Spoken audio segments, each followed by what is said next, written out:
আসসালামু আলাইকুম ওয়ারহমতুল্লাহি ওয়াবারাকাতুহু। আমার প্রিয় দিনী বোনেরা, আল্লাহর অশেষ রহমতে আপনারা সবাই ভালো ও নিরাপদে আছেন, এই দোয়াই করি। আল্লাহ তাআলা নারীর জীবনে কিছু স্বাভাবিক শারীরিক প্রক্রিয়া নির্ধারণ করে দিয়েছেন।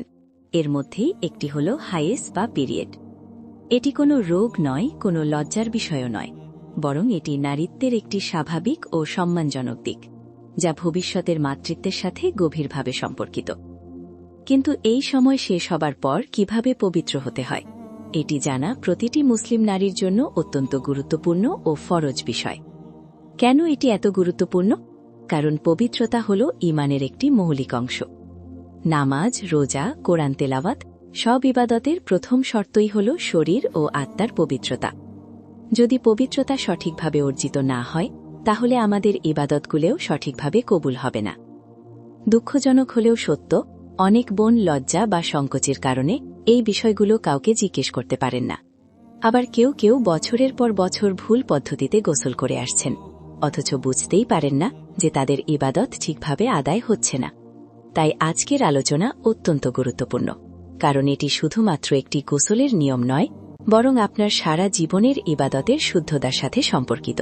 আজ আমরা খুব সহজ ও বোধগম্য ভাষায় হানাফি মাযহাবের আলোকে জানব হায়েজ শেষ হবার পর ধাপে ধাপে সঠিক নিয়মে কিভাবে গোসল করতে হয়। আলোচনা একটু বিস্তারিত হবে, তাই অনুরোধ করব ধৈর্য নিয়ে শেষ পর্যন্ত শুনবেন। গোসলের নিয়ম জানার আগে সবচেয়ে গুরুত্বপূর্ণ বিষয় হল নিশ্চিত হওয়া যে হায়েজ সত্যিই শেষ হয়েছে কিনা। হানাফি মাযহাব অনুযায়ী হায়েজের সর্বনিম্ন সময় 3 দিন এবং সর্বোচ্চ সময় 10 দিন। এই সময়সীমার ভেতরে যে রক্ত বা দাগ দেখা যায় তা হায়েজের অন্তর্ভুক্ত। হায়েজ শেষ হয়েছে কিনা বোঝার জন্য দুটি প্রধান লক্ষণ রয়েছে। প্রথম লক্ষণ হল সাদা স্রাব। যখন লাল, হলুদ বা মেটে রঙের স্রাব বন্ধ হয়ে সম্পূর্ণ সাদা স্রাব দেখা যায়, তখন বুঝতে হবে হায়েজ শেষ হয়েছে এবং আপনি পবিত্র হয়েছেন। দ্বিতীয় লক্ষণ হল সম্পূর্ণ শুষ্কতা। যদি কোনো স্রাবই না থাকে এবং প্যাড বা কাপড় একেবারে শুকনো থাকে, তাহলেও বুঝতে হবে হায়েজ শেষ হয়েছে। এখানে একটি গুরুত্বপূর্ণ সতর্কতা মনে রাখা দরকার। অনেক সময় পিরিয়ড শেষ হবার পর আবার 1-2 ফোঁটা দাগ দেখা যায়। হানাফি মাযহাব অনুযায়ী 10 দিনের ভেতরে যা কিছু দেখা যাবে সবই হায়েজের অংশ হিসেবে গণ্য হবে। তাই তাড়াহুড়ো করে গোসল করা উচিত নয়, আবার অযথা সন্দেহ করে দেরিও করা ঠিক নয়। সাদা স্রাব বা সম্পূর্ণ শুষ্কতা দেখা মাত্রই গোসলের প্রস্তুতি নেওয়া উচিত। এখন প্রশ্ন আসতে পারে, যখন রক্তপাত বন্ধ হয়ে গেছে তখন কি গোসল ছাড়াই নামাজ পড়া যাবে? না প্রিয় বোন, রক্তপাত বন্ধ হওয়ার পর গোসল করা আপনার উপর ফরজ। পবিত্রতা অর্জন ছাড়া নামাজের কাছে যাওয়াও বৈধ নয়। তাই এই বিষয়টি হালকাভাবে নেবেন না। সঠিক নিয়মে পবিত্র হওয়া মানে হল আল্লাহর সামনে পরিষ্কার ও গ্রহণযোগ্য অবস্থায় দাঁড়ানো, যা একজন মুমিনার জন্য সবচেয়ে বড় সম্মান। এখন খুব গুরুত্বপূর্ণ একটি বিষয় জেনে রাখা দরকার। যতক্ষণ পর্যন্ত শরীয়তসম্মতভাবে ফরজ গোসল সম্পূর্ণ না করবেন, ততক্ষণ নামাজ আদায় করা, কোরআন স্পর্শ করা বা মসজিদে প্রবেশ করা জায়েজ হবে না। রোজার ক্ষেত্রে একটি বিষয় মনে রাখতে হবে। যদি সুবহে সাদেকের আগে হায়েজ বন্ধ হয়ে যায় কিন্তু তখনও গোসল করা না হয়, তবুও রোজা শুরু হয়ে যাবে। তবে ফজরের নামাজ পড়ার আগে দ্রুত গোসল করে পবিত্র হয়ে নিতে হবে। তাই নিজেকে আল্লাহর প্রিয় বান্দা হিসেবে তার সামনে উপস্থাপন করতে এই গোসল অত্যন্ত জরুরি। প্রিয় বোন, সাধারণ গোসল আর ফরজ গোসল এক জিনিস নয়। আপনি যদি পুকুরে নেমে আসেন বা শাওয়ারের নিচে অনেকক্ষণ দাঁড়িয়ে থাকেন কিন্তু শরীরের নির্দিষ্ট কিছু স্থানে পানি না পৌঁছায়, তাহলে ফরজ গোসল আদায় হবে না। তাই গোসলের ফরজ বিষয়গুলো ভালোভাবে জানা ও মানা জরুরি। হানাফি মাযহাব অনুযায়ী গোসলের ফরজ 3টি। এগুলো ভালো করে মনে রাখবেন। প্রথমত, কুলি করা। মুখের ভেতরে এমনভাবে পানি দিতে হবে যেন গলার শুরুর অংশ পর্যন্ত পানি পৌঁছে যায়। শুধু মুখে পানি নিয়ে ফেলে দিলেই হবে না, বরং গড়গড়া করা সুন্নত। তবে যদি রোজা অবস্থায় থাকেন তখন গড়গড়া করবেন না, সাবধানে কুলি করবেন। দ্বিতীয়ত, নাকে পানি দেওয়া।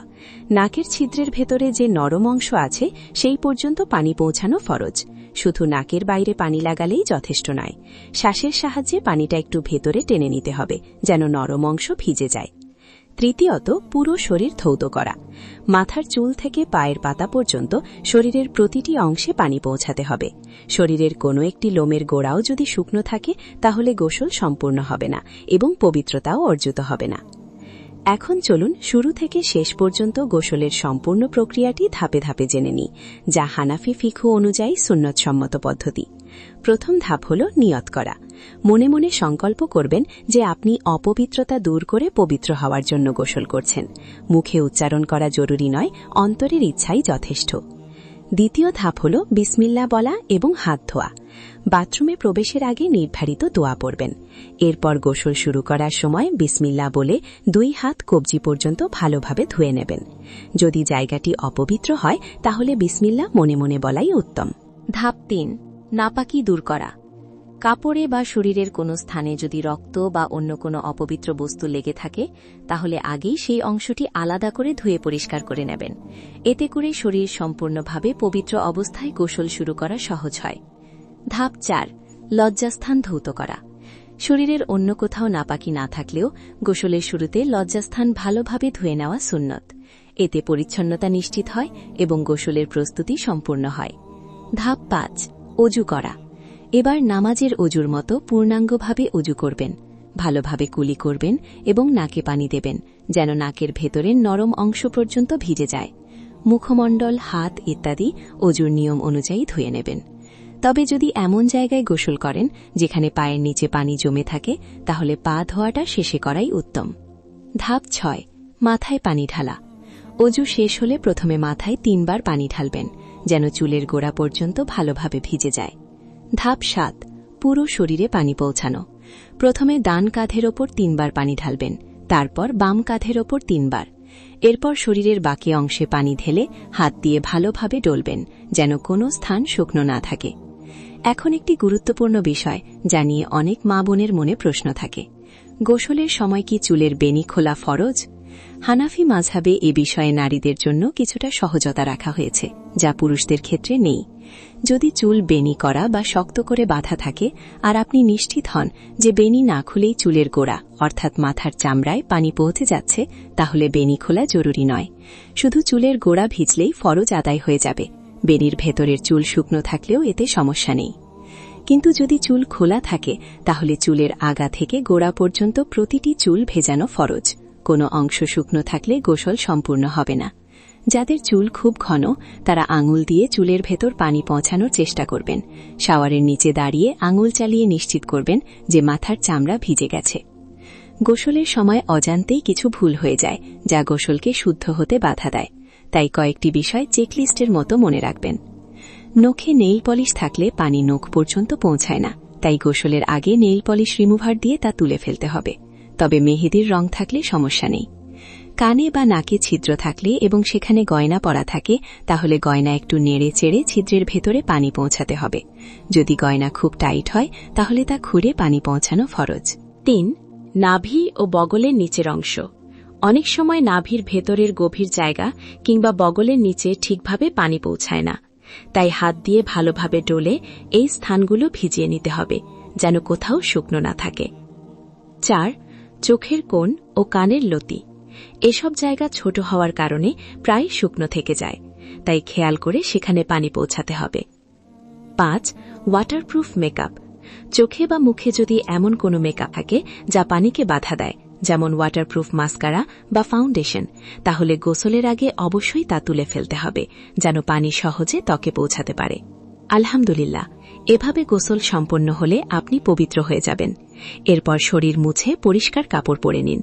মনে রাখবেন, যেহেতু গোসলের মধ্যেই অজু হয়ে যাচ্ছে, তাই নতুন করে অজু করার প্রয়োজন নেই, যদি না অজু ভঙ্গের কোনো কারণ ঘটে। এই গোসলের পরেই আপনি সরাসরি নামাজ পড়তে পারবেন, কোরআন তেলাওয়াত করতে পারবেন এবং সিজদা দিতে পারবেন। গোসলের পর যত দ্রুত সম্ভব নামাজ আদায় করে আল্লাহর কাছে শুকরিয়া আদায় করুন, যিনি আপনাকে সুস্থতা ও পবিত্রতা দান করেছেন। আমিন।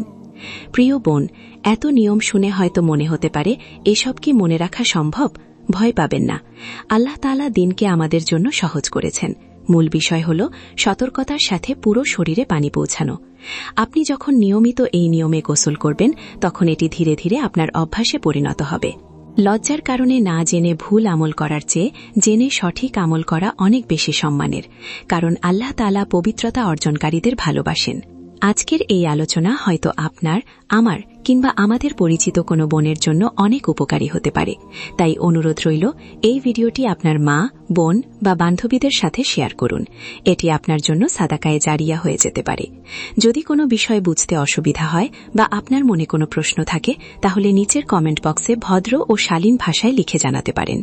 আমরা ইনশাল্লাহ উত্তর দেওয়ার চেষ্টা করব। এমন আরও শিক্ষামূলক ভিডিও পেতে আমাদের চ্যানেলটি সাবস্ক্রাইব করে পাশে থাকার অনুরোধ রইল। আল্লাহ তাআলা আমাদের সবাইকে সঠিকভাবে পবিত্রতা অর্জন করে তার ইবাদত করার তৌফিক দান করুন। আমিন। আসসালামু আলাইকুম ওয়া রাহমাতুল্লাহি ওয়া বারাকাতুহু।